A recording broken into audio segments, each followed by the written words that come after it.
Hello, and welcome to the History of Philosophy in India by Janardhan Ganeri and Peter Adamson, brought to you with the support of the King's College London Philosophy Department and the LMU in Munich, online at historyofphilosophy.net. Today's episode, Doors of Perception, Dignaga on Consciousness. Let's get back to Mick Jagger, who is still where we left him, seeing a red door. It's still not painted black as he wanted, but that should be no surprise to Mick, since he has told us himself that you can't always get what you want. Now, here's a question about the experience he is having. In addition to seeing the red door, is Mick Jagger aware that he is seeing a red door? You might think that we can't tell for sure. Obviously, we are sometimes aware that we are having a given experience, as when reflecting on how much we are enjoying a piece of music. It may seem, though, that some experiences come without self-awareness of that kind. Indeed, it may even seem that if you enjoy a piece of music enough, you may become so immersed in it that you are no longer aware of yourself listening to it. Or, at the other end of the spectrum, you may be hearing music playing in the background, as at a loud coffee shop, without being aware of hearing it. Someone might need to bring it to your attention, at which point you may realize in retrospect that a Rolling Stones song has been playing since you sat down. Plausible though these examples may seem, Dignaga would reject the lesson we just drew from them. For him, there is no perception without self-awareness. And when he speaks of self-awareness, he has in mind an awareness that is built into the very perception itself. It is just part of seeing a red door to be aware of seeing a red door, and under no circumstances can you be oblivious of seeing it while seeing it. These were controversial claims. Dignaga was not the first Indian thinker to take an interest in the phenomenon of self-awareness. To the contrary, he was rejecting a leading theory of how self-awareness works, which we find in the Nyaya school. For Nyaya, one reason to postulate a faculty of mind, or manas, in the first place, is to explain the phenomenon of self-awareness. Mick Jagger's vision would just perceive the red door, and his mind would need to get involved in order to give him awareness of this perception. This is an example of what we might call a reflective theory of self-awareness, because according to Nyaya, the perceiver has to reflect mentally on their perception to become aware of it. The mind is thereby performing a specific function called inner apperception. It is up to Mick Jagger's mind to perceive that he is seeing, much as his seeing perceives the door. On this view, awareness is what philosophers call a second-order phenomenon, like a belief about a belief, as when I believe that Mick's belief that the door is red is a correct judgment on his part. Or a desire about a desire, as when Mick wishes he could stop wanting everything to be painted black. Dignaga does not think that awareness is like that. As we'll see shortly, he certainly thinks that we can engage in second-order reflection on our perceptions, but this is not what awareness is for him. He instead adopts what we might call a reflexive view, according to which awareness of perceiving is built into the perception itself, already at the first-order level. Whether you think that awareness is reflective or reflexive, or as the Indian philosophers put it, a case of other illumination or self-illumination, you can still think that some perceptions occur without awareness.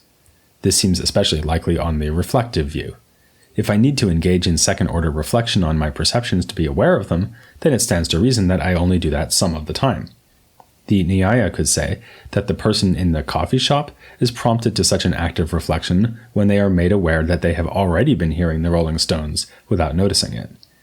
Even on the reflexive view, though, one could imagine that we sometimes have perceptions with built-in awareness and sometimes have perceptions that lack awareness. Thus, the person in the coffee shop might first have perception of music without awareness, then an aware perception once it is called to their attention. Dignaga, however, insists that awareness is reflexive and that it is always present. Why? It has something to do with his theory of perception, which we looked at in a previous episode. As we saw then, Dignaga is a phenomenalist. He does not think that we immediately perceive external objects in the world around us, but at best grasp them indirectly by means of what he calls knowable interior forms, representations that are internal to the perceiver. His idea then is that awareness of such a representation is part of what it is to perceive. As he states in his collected verses on the means of knowing, every thought or experience has two aspects, objective and subjective. It's easy to understand why cognition needs an objective aspect. It is just in the nature of thought that it is directed towards some object or other. Even dreams and imaginings have some object or content, as a dream of a red door is of the door and not anything else.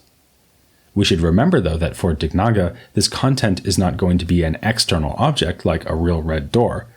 A thought or perception is directed to an internal representation, and he seems to leave it open, whether there is something outside in the world to which that representation corresponds. It's not so easy to say what the subjective aspect of cognition might be. It may be helpful to think about it as the way that the content, like the red door, presents itself to us. A useful analogy here could be photographs or paintings. A photograph of a face has the face as its object, but it also has its own qualities like brightness, sharpness, and contrast, factors that depend on the way the photograph was taken. When you look at a photograph and say that it is overexposed or underdeveloped, you're paying attention to features of the photograph itself, and maybe ignoring what the photograph shows. The same is true of paintings. There are many different frescoes, all of the Buddha, but what makes one serene, another typically Burmese, and so on, are the subjective qualities of the individual paintings. To prove that perception does have such a built-in subjective aspect, Dignaga points to the very phenomenon that Nyaya made responsible for awareness, second-order reflection. When I think that I am enjoying a piece of music, or, for that matter, tell myself in a dream that I am only dreaming, I am attending to an experience of which I must already have been aware. If the first-order perception had only its objective content, this would be impossible. Consider again Mick Jagger seeing the red door.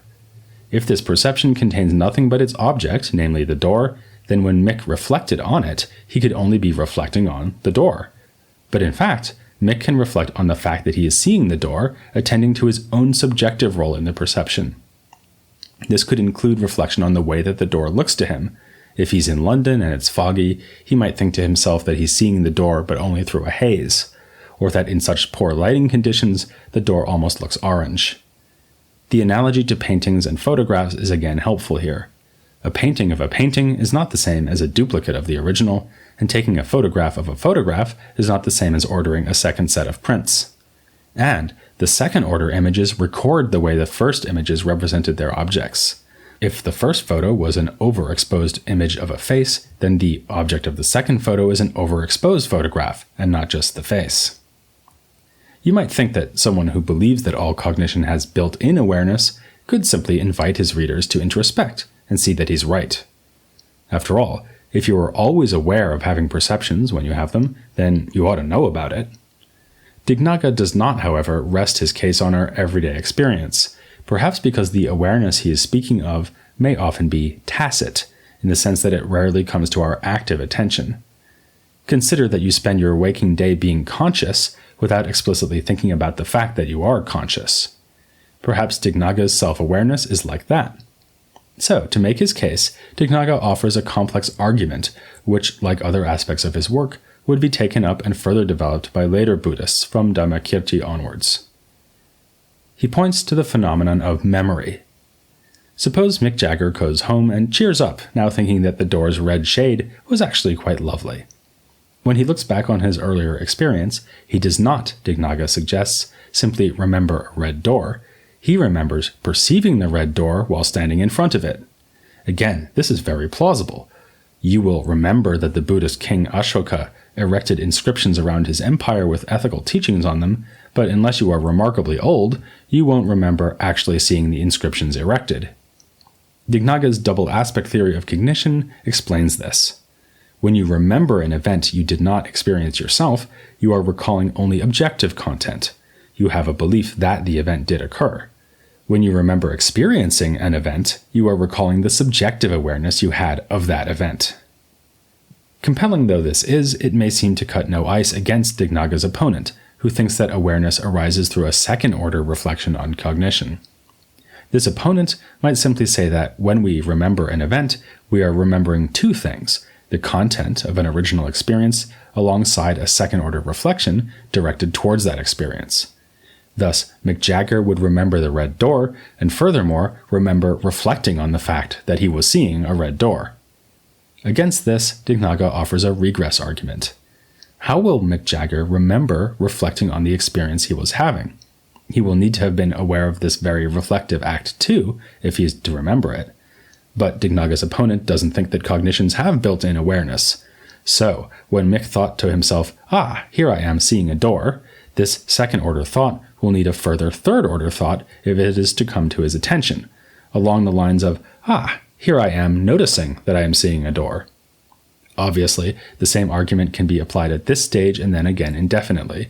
Since, according to the opponent, a cognition is determined entirely by its objective content and not by subjective awareness, the higher-order thoughts will never get awareness into the picture. We might say that they will never include a first-person perspective. We will have only seeing a red door, thinking of seeing a red door, thinking about seeing a red door, and so on. This is a fairly powerful argument, but it may achieve less than Dignaga needs it to. Remember, he needs to show us not just that some cognitions include subjective awareness, but that they all do. And his regress argument simply doesn't show this. The opponent who believes in reflective awareness could stop the regress at any stage by saying that we have reached a cognition that is, unlike simple perception, self-aware. Imagine our person in a coffee shop who is unaware she is hearing music and then has the music brought to her attention. Isn't it reasonable to suppose that in the very act of reflecting on her previously oblivious perception, the coffee shop patron is aware that she is reflecting on it? Yes, she might think. Isn't that sympathy for the devil I hear? And hasn't it been playing for several minutes already?